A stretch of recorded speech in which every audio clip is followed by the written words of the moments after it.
सुनो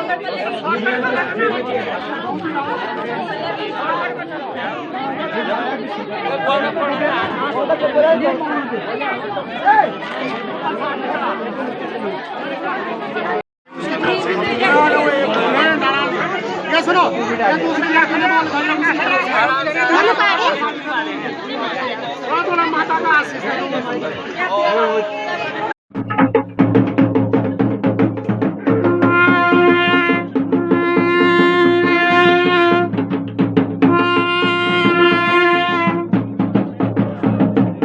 हेलो दोस्तों आज मैं, जैसे कि आप लोग जानते हैं कि माँ नंदा की छोटी रात जो होती है, मतलब हर साल गांव में आती है और 12 साल में भी एक बार 12 साल में उनकी यात्रा चलती है। और हर साल जो छोटी रात जात रहती है वो हर साल चलती है, और जो बड़ी रात जात होती है वो 12 वर्ष में एक बार आती है। और बड़े उत्साह के साथ माँ भगवती का स्वागत किया जाता है और उनको कैलाश की ओर ले जाता है। जानते हो क्यों? ये प्रथा बहुत पहले से चली आ रही है, और ये प्रथा बहुत पहले से चली आ रही, सदियों से ये प्रथा चली आ रही है। और जानते हो क्यों चली आ रही? ये हमारी संस्कृति है, ये हमारी परंपरा, हमारी संस्कृति को बचाने के लिए हमारा जो धर्म है वो न कायम रहे, इसके लिए यह प्रथा बहुत पहले से, हमारे जो बुजुर्ग रहे उनसे पहले से यह प्रथा चली आ रही है। इसके कुछ पॉइंट बताऊंगी मैं आप लोगों को, क्यों मैं अपनी सोच के अनुसार बताऊंगी कि इसकी वजह क्या हुई।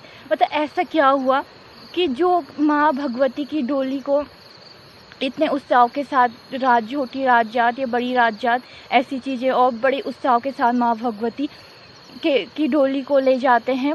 इसका पहली वजह है कि औरत सम्मानीय होती है, औरत की इज्जत करनी, औरत पूजनीय होती है।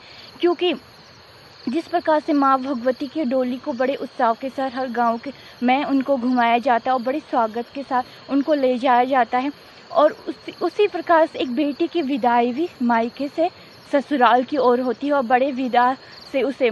तो इसका मतलब सबसे फर्स्ट पॉइंट ये है कि औरत पूजनीय होती है, औरत की इज्जत करना। उस वक्त ये कहा जाए, अगर इस माँ भगवती की डोली को भी बड़े उत्साह के साथ ले जाएंगे, वो इसीलिए यह प्रथा चली कि, और इसका संकेत यही था कि एक औरत जगत जननी होती है, एक औरत से ही जगत का निर्माण होता है, और औरत ने ही इस दुनिया को बनाया है, बिना औरत के कुछ नहीं है। इसलिए उसकी रिस्पेक्ट को वो पूजनीय होती। जिस प्रकार से बड़े श्रद्धा से भक्तजन माँ भगवती की पूजा करते हैं और माँ भगवती को बड़े उत्साह के साथ उनकी डोली को कैलाश की ओर ले जाते हैं और उनके ससुराल से मायके से ससुराल पहुंचाते हैं, बड़ी अपनी संस्कृति, उसी प्रकार से जिस प्रकार से इज्जत उनकी, उसी प्रकार से हर औरत की इज्जत कीजिए, क्योंकि वह भी एक माता का स्वरूप होता है। और हर कन्या की इज्जत कीजिए,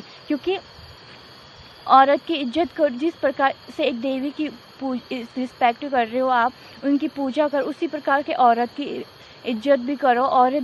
औरत भी उतने हकदार है, क्योंकि उसी से जगत का निर्माण हुआ, जगत जननी को, क्योंकि उन्हीं से सृष्टि की उत्पत्ति हुई, उन्हीं ने इस दुनिया को चढ़ा, इसलिए वो पूजनीय होती, पूजनीय इसलिए उसकी पूजा। जिस प्रकार से मैं सोचती हूँ, जिस प्रकार से सभी लोग भगवान की पूजा करते हैं, उनकी रिस्पेक्ट, उसी प्रकार से हर औरत की, हर लड़की की रिस्पेक्ट करते, हर लड़की को सम्मान देते। जिस प्रकार से एक देवी को सम्मान दे रहे, उसी प्रकार से हर औरत को सम्मान देते, हर लड़की को, ताकि समाज में इतनी गंदगी नहीं फैलती, मतलब इतना महिलाओं पे इतना अत्याचार नहीं होता और एक लड़कियों पे इतना अत्याचार नहीं होता, इतना जुल्म नहीं होता। जिस प्रकार से आप एक देवी को बड़े उत्साह के साथ उनको विदा करते हैं, उनकी रिस्पेक्ट का, उनकी पूजा करते हैं, उस वक्त ऐसा लगता है कि जैसे सबका मन कितना पवित्र होगा।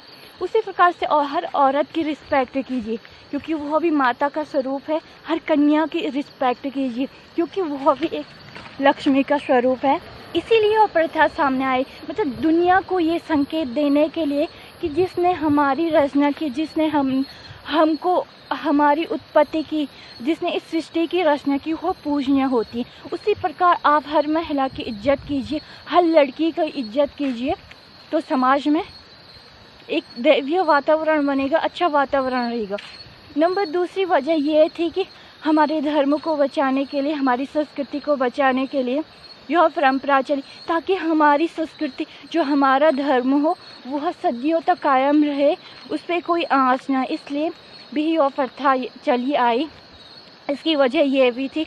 तीसरी वजह यह थी, फिलॉसफी ये तो यही कहती है कि जैसे जब रात जात होती है तो दूर देशों से कोई जो अपने देश से दूर चला गया वो भी आता है। माँ भगवती जब बड़ी रात जात होती है तो जो कोई विदेशी है या देश विदेश जो भी हो, वो भी अपनी संस्कृति की वजह से माँ भगवती से मिलने के लिए आता है। और जो हर कोई आता है और वो उसमें शामिल होता है। इसमें एक बेटी का किरदार भी है, एक पत्नी का किरदार भी होता है और एक बहू का किरदार भी होता है। तो इसीलिए यह प्रथा चली आई कि नारियों के लिए, नारियां पूजनीय होती है, उनकी रिस्पेक्ट करनी चाहिए। इस और जो यात्रा जो लोग, काफ़ी लोग मिलते हैं उस वक्त जब बड़ी रात जात होती, काफ़ी लोग मिलते हैं आपस में जो दूर देश, वो भी अपनी संस्कृति के लिए, अपने बचाने, अपनी संस्कृति से बचाने के लिए वो भी उसमें शामिल होता है। इसका मुख्य कारण है कि हमारी संस्कृति बची रहे और हमारी संस्कृति सदियों तक चली रहे और अमर रहे हमारी संस्कृति। और जैसे जब बड़ी रात जात आती है तो जब दूर देशों से जो विदेश भी होगा वो भी अपनी उत्तराखंड की संस्कृति की वजह से और उन माँ भगवती से मिलने के लिए अपने पहाड़ माँ भगवती की यात्रा में शामिल होता है। तीसरी वजह यह है, उत्तराखंड देवी देवताओं की भूमि है और यहाँ पे भी पहले देवी देवताओं का वास था। उसके बाद पहले द्वापर युग हुआ, उन्होंने पहले भगवान ने इस धरती में जन्म लिया, उसके बाद मनुष्य ने। तो हम अपने देवी देवताओं के प्रति हम भूले नहीं, उनकी कुर्बानी भूले नहीं। उन्होंने जब इस सृष्टि की रचना की, कैसे कर राक्षसों का वध किया, कैसे कर उन्होंने इस सृष्टि की उत्पत्ति की, वो हम भूले नहीं। अपने उनको कभी भूले नहीं, उनसे हमारा संपर्क रहे, हमेशा रहे और वो उनकी हमेशा पूजा होती रहे और उनको हमेशा याद करते रहे, उनकी कुर्बानी को भूले नहीं।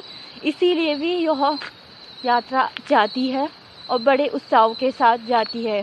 उसी प्रकार मैं कहती हूँ, जिस प्रकार से माँ भगवती की पूजा करते हैं, उनकी याद कर, क्योंकि सृष्टि की निर्माण करता है वो, उसी प्रकार से हर नारी का सम्मान कीजिए, हर लड़की का सम्मान कीजिए, तो शायद बहुत बड़ी बात हो जाएगी हर इंसान से। सब एक जैसे नहीं रहते, कुछ अच्छे भी रहते, समाज के दो सिक्के के एक पहलू रहते, कुछ अच्छे रहते तो कुछ बुरे रहते। बुरों का काम है समाज में गंदगी को फैलाना, बुरे लोग हमेशा समाज में गंदगी को फैलाते और अच्छे लोग समाज का निर्माण करते हैं। सोचो, आप लोगों को गंदगी साफ करनी है या गंदगी को हटाना है जड़ से। तो इसलिए धर्म औरत की सम्मान कीजिए, उसके बारे में कभी कुछ गलत शब्द मत बोलिए और हर लड़की की रिस्पेक्ट कीजिए, चाहे बहन के रूप में या कहीं माता के रूप में। जिस प्रकार से माता को इतना पूजनीय माना जाता, उसी प्रकार से हर औरत पूजनीय होती है, तो उसकी रिस्पेक्ट कीजिए। बाकी क्या कहती हूँ मैं, आप समझदार हो। अगर मेरी वीडियो पसंद आए तो लाइक एंड सब्सक्राइब ज़रूर कीजिएगा मेरे चैनल को।